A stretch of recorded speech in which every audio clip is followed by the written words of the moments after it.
இப்போ பைத்தானில் டிக்ஷனரினா என்னென்னு பார்ப்போம். கலெக்ஷன் கான்செப்டுக்கு கீழே வரது தான் இந்த டிக்ஷனரி. இப்போ dictionary are used to store a data values in key colon value pairs. நம்ம கொடுக்கக்கூடிய கீ எல்லாமே வந்துட்டு கோலன் வச்சுட்டு வேல்யூவை வந்து பேர் பண்ணி பார்க்கலாம். ஓகேவா? A dictionary is a collection which is ஆர்டர்டாக இருக்கும், changeable and do not allow duplicate values. இப்போ நம்ம கொடுக்கக்கூடிய வேல்யூ எல்லாமே வந்துட்டு டேட்டாஸ் இன்ஃபர்மேஷன் எல்லாமே வந்துட்டு ஆர்டர்டாக இருக்கும்.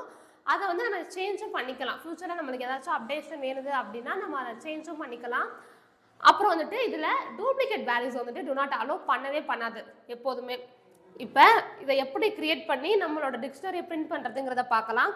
நான் திஸ் டிக்ஷனரின்னு ஒன்று கிரியேட் பண்ணுறேன். ஈக்குவல் டு இப்போ பிராண்டில் கீ வேல்யூ வச்சு பேர் பண்ணணும்னு சொன்னேன்னா, ஸோ நான் வந்துட்டு கீ வேல்யூ வச்சு கோலன் வச்சு டாட்டா என்னோட பிராண்ட் நேமு, மாடல் வந்துட்டு கார்னு நான் கொடுக்குறேன் நார்மலாக, ப்ரைஸ் வந்துட்டு 65 lakhs. ஓகேவா?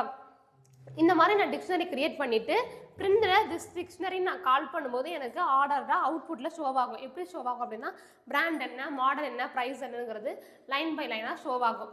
இதான் வந்துட்டு பைத்தான் கான்செப்டுக்கு கீழே இருக்க டிக்ஷனரி. தேங்க்யூ.